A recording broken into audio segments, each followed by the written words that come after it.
no risk, no reward. We have to sometimes stretch ourselves in order to unlock that next big opportunity. I hope that I instill in them the confidence to know that we can do it. And if we can't, at least we learn something.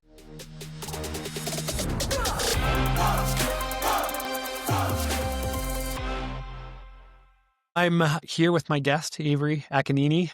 Welcome to the show. I'm glad to have you here. Thank you so much for having me, Caleb. Great name, by the way. Thank you. I'll tell my mom. Caleb, Ethan, Eli, Jared. It's like, what is this, a Bible story? I love it. So your first gathering. Yes, my very first gathering. And as you can tell by looking at this hat, I have fully committed to the bit. So far, so good? It has been fantastic. I mean, great people, really inspiring sessions, and you certainly cannot complain about this location. No, it's one of the few places in the world, and people are like, every time they see it, I live right in the back. Wow, lucky you. So what a career so far, and so much more impact to create. I'm sure you mentioned in your profile that you've been playing this game of digital marketing, emerging tech for a long time, and you are becoming a pioneer in that space. Can you tell me a little bit about this last 7 years at Vayner? Like, how did it start? How has it evolved? And where are you at today? Yeah, so when we think back to 7 years ago, I guess 8 years ago, I was at Google. I was on a very fast track there. It was amazing. I'd worked there for 7 years and thought it was just the best place ever. I think I was influenced by the internship. I was like, free coffee, free bananas every single day. This is insane. And it is such an incredible company where I met so many lifelong friends, business connections. And that's where I first got introduced to VaynerMedia. So VaynerMedia, was kind of, I was hearing about them through the halls of Google, and Gary came in and did a keynote actually for my organization. And I was like, wow, this guy has such a different perspective, a really clear point of view in a world where a lot of people said the same thing. Gary had his own take and his own rationale and also had the receipts to prove it. And I thought that was really interesting. I thought I'll go there for 2 years, learn how agency side works, and come back to some kind of a platform side role,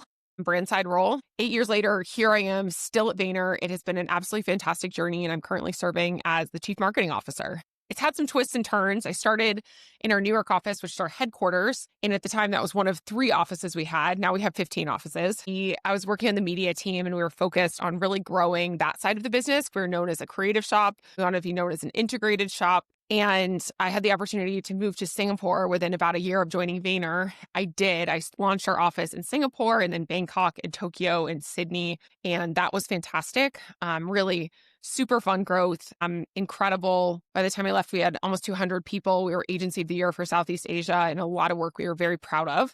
And I moved back to the US to launch a business that we called VaynerX. Yeah. This was 2021, height of crypto boom. And we launched right as the world was starting to pay attention to what's happening with the world of digital collectibles. So we worked with some of the biggest brands in the world, the PepsiCos, Anheuser-Busch's, the 7-Elevens, the Chase Banks, like all of the Coinbase, all those kind of partners on how to navigate that world of Web3. And then that sort of gave way to AI, as that became the big buzzword and became the thing we were working with clients more on. And then about 2 years ago, Gary said, I think you should bring all these experiences together and serve as our Chief Marketing Officer, because you can bring that global experience, you can bring the entrepreneurial experience. And I always had this sort of passion for our brand building on social channels through my own LinkedIn, our press strategies as I was running different divisions. So it's been really fun to be in this role, which brings me right here to the gathering. What a ride. And was there anyone or anything that convinced you to come here? Gary actually came last year and he spoke with Michael Smith on stage, and he was very impressed with the whole organization. Our Vayner speakers team was like, this is a really top-notch community. So we decided to join forces this year. We have our Chief Heart Officer hosting a keynote about her new book, Be Yourself at Work. And I'm hosting 3 of our clients from 2B, Maple Leaf Sports and Entertainment, and Shopify to talk about the world of day trading attention with a focus on creators. What a career so far.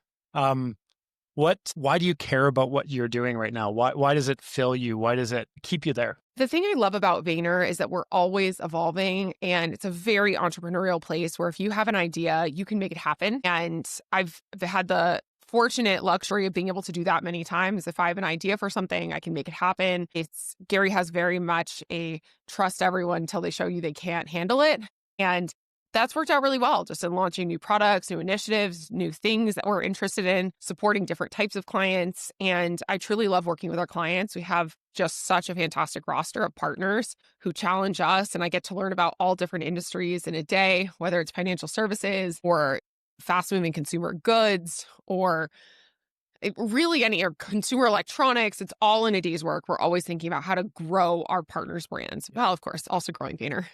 It seems from the outside looking in to Vayner, there's you guys are operating at 7,000 RPM. How do you live into that and do that and participate in that, but also come back to your feet on the ground and being still and calm? Yeah, we actually have a little analogy for that at Vayner. We call it the clouds in the dirt. So we need to be operating, you said 7,000 RPM. We need to be operating above the day to day as leaders to say, like, where are our next big opportunities? And also that's in the clouds and in the dirt of like, okay, why was this ad not good enough? Like, how do we push our media plans harder? How do we create like the very best work that we can do? And being practitioners and being in it day to day really helps us see the dirt that allows us to make those connections in the clouds. So one of the reasons that I'm here actually is our Canadian business is really starting to take off. We want to spend more time here as a leadership team, create more content here, make more connections here. So we're like, great, that's a business priority. Hello. That's a business priority. So let's align against it and let's maximize every single minute we're here, from hosting clients and partners to attending to making new friends, making new connections, creating content with industry leaders. So we will maximize every little moment. I love it. Over the last 7 years, was there any aha moments that you can think of where you said, aha, the game should be played differently than how I was playing it before? And can you reflect on that a little bit? A million times. I feel like I have those moments like at least quarterly because the game is always changing. And it's what worked for us in 2023 doesn't work for us in 2025. The strategic move of 2021 is old news now. And I feel like at Vayner, we very often are the first movers, and we really do see things pretty differently than a lot of our counterparts in the holding company world, because fundamentally we're a family business, founder owned and operated. I can't think of any other agency that has 2,500 people, it's 15 offices across the world, that is like that. So we are inherently very different than the publicly traded holding company where there are quarterly pressures to deliver. We can take a longer horizon. Some of those aha moments are like I just mentioned the Web3 thing. That was crushing it. That went from zero to like a $20 million business for us in 6 months. And then it wasn't going to be that. Yeah. And we needed to be like, okay, great interest in this is waning. We need to repivot. We need to train our staff on how to embrace, because these are all like people who are very into emerging tech. Great. Let's put all of their focus into learning every single thing about generative AI. And it started with Midjourney and ChatGPT, and then moved to all these other platforms. And that gave way to us working with our same partners on a new kind of work. And that's something I'm really proud of, is that we can see those changes coming and we don't just cross our fingers and hope for the best. We pivot, we make changes. It seems very much like a cultural thing where you are encouraged to create hypothesis, validate it, and then be okay to ditch it quick and move. Exactly. And screw up along the way a lot. Well, hopefully we don't screw up too much. But yeah, absolutely. I mean, some things go great. Some things we're like, okay, we tried it. We're not going to try it again. I'll give another example of, over the last 6 months, my team wanted to launch a Substack to talk about VaynerMedia and ad campaigns, and it's called High Five Marketing. I'm like, great, if this is working by the end of the year, we'll keep it. If not, we're going to stop doing it, because we have to reprioritize constantly. And like, what's the best use of our team's time, talent, and efforts? If that time is better put into creating more content or doing more events or doing more thought leadership pieces that more brands are likely to read than they are a Substack, then that's what we're going to pivot to do. What have you been interested to learn about yourself as a leader of people and function since it started 8 years ago? Yeah, well, when I was coming over from Google to Vayner, I went from managing a team of 2 to managing a team of like 20, and that was a big jump. And I think I, was very much a perfectionist who wanted to do everything. I'm that straight A student who grows up like, I always have my little notebook. I'm always the first in, last out. Like, that's me. Little teacher's pet. And when you have 2 people, you can do that and like really micromanage them. When you have 20, you kind of can. And when you have 200, you cannot. And I think that forced me to really rethink my leadership style to be more, what I would say is inspirational and supportive, but letting people really figure things out for themselves, more hands off than micromanaging, which is definitely how I was 8 years ago. Is that right? And in reflecting on that, I think it allows people to do what they didn't think was possible. It's like, wow, we did that. And they're so proud and happy when something crushes. And that happens to us a million times. Like on the Asia example I gave you, it started with me and one person and 0 clients. And 2 years later, when we're agency of the year, they're just so surprised and happy and proud that we figured it out. And huge credit to the team. And I think huge credit to the team on so many things that maybe I have the idea or the push, but they really make it happen. And I love to see my team figure out things and approach them in a different way than I would, but sometimes achieve an even better outcome. It's incredible that what you're sharing about how constraint is such a powerful and important thing in our lives as professionals to grow. Like if we're told what to do, when to do it, we're not contributing to team members' growth. So I'm curious about stripping away the CMO title, just as a leader of people, what do you hope for yourself in terms of the legacy of influence that you'll leave on your team? And this is years and years and years down the road, but what do you hope for that? I think the legacy I want to leave is really that anything is possible. I say that all the time. Anything is possible. We can do anything. My team laughs because it'll be the most ridiculous things. I'm like, we can handle it.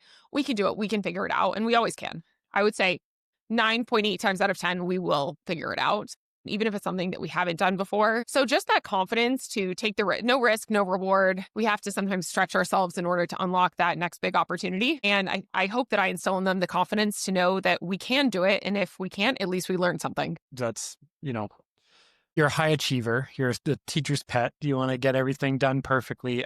In your perspective, are there any shadow sides of being a high growth, high achiever, go full? And how are you experiencing that? And more importantly, what do you do to mitigate it a bit?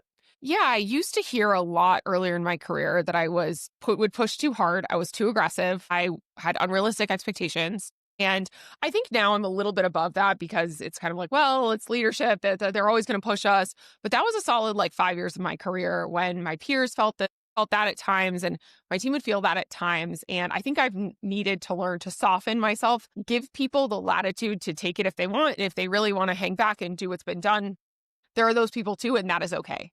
And I have needed to find peace with that and realize that there are different players that you can put in different positions to succeed. And also success means different things to different people. So yes, I've gotten that a million times. I think I've softened my own leadership style and made it more of hand raisers will get these opportunities, but not forcing it on everyone. Because it's not something everyone wants to do to go from 0 to 200 people or launch a net new product. That's not in everyone's DNA, and that's okay. There's plenty of the 2,500 roles we have at Vayner. There's plenty of people who don't want to do that, and that is great.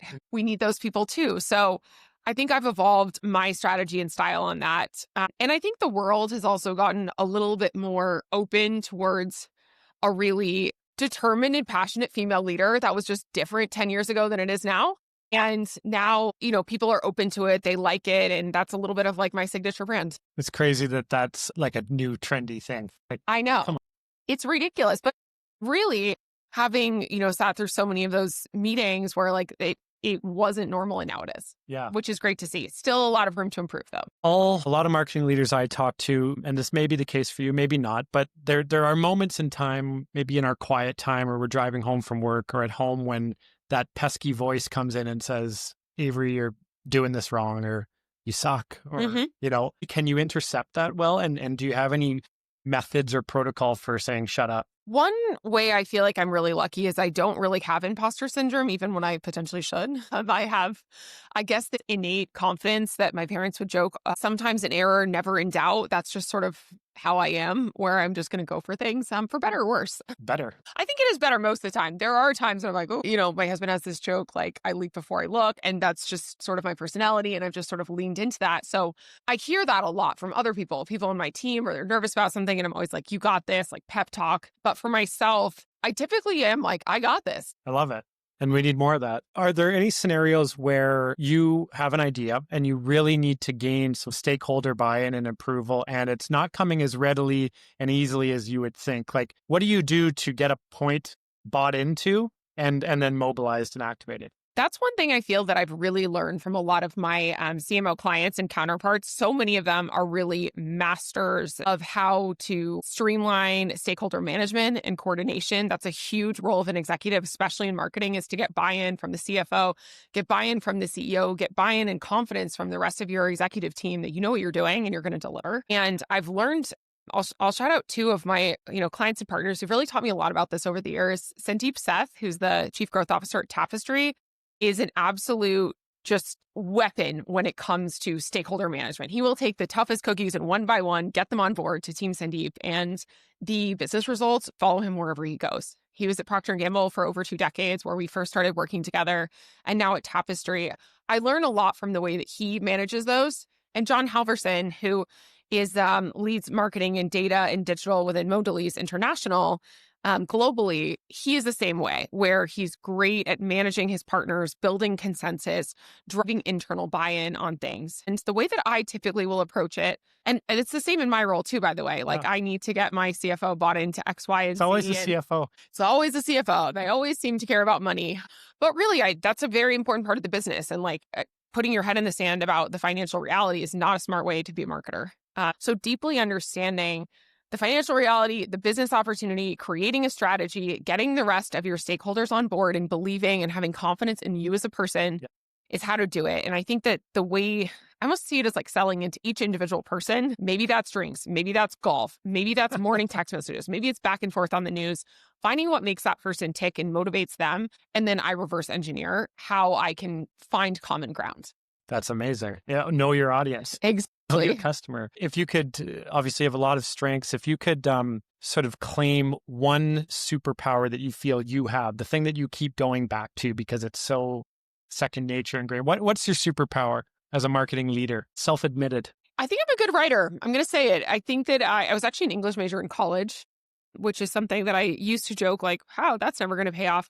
But it actually does because, at the end of the day, I'm responsible for communicating on behalf of our brand and sometimes our executives and sometimes our clients. So I think I am a good writer and it's a skill that I lean into every day. I'm a big person with handwriting things. It just helps me remember it better. It helps me decide these are quotable quotes.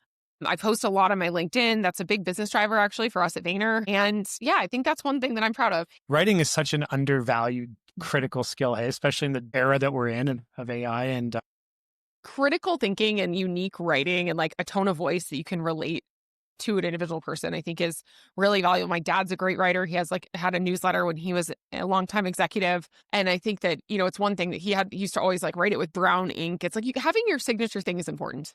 You know how people always say, well, you didn't capture my tone because I wrote it in an email, but it's not an excuse. You should be able to communicate your Absolutely. What about your Achilles heel as a marketing leader or a leader of people? Agnostic to the discipline?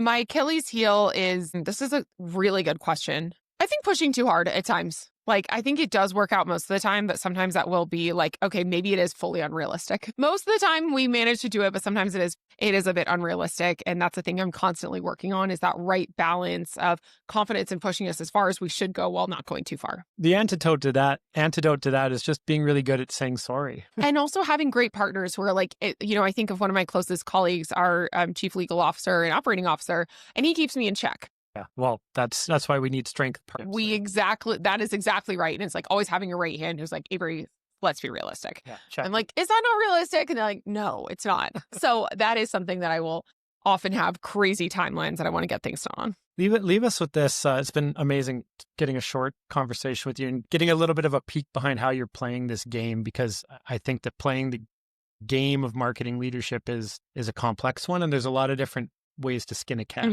And that's exactly right. Everyone has their own unique style and way of doing things. There's a lot of ways to drive a positive outcome. Yeah. As long as it's oriented around what you're saying before, the business case and an economic indicator. So it's not just fluff. No, it can't just be fluff. It can't just be doing something for the sake of doing something or spending money for the sake of spending money. It's I'm extremely data driven. Everything must map back to a measurable outcome. Yeah. So when you drive home on Saturday or whenever you're leaving, what are you hopeful in terms of what an experience that you're going to have here over the next day and a half, 2 days? Well, I already got to take the gondola, and the gondola was pretty amazing. But in all seriousness, I hope that I leave with 2 or 3 fresh ideas, things I wasn't thinking about before, and 2 or 3 fresh new friends, and I'm going to count you as one of them. Appreciate it. It's a privilege. Everyone, my guest, Avery Akkineni.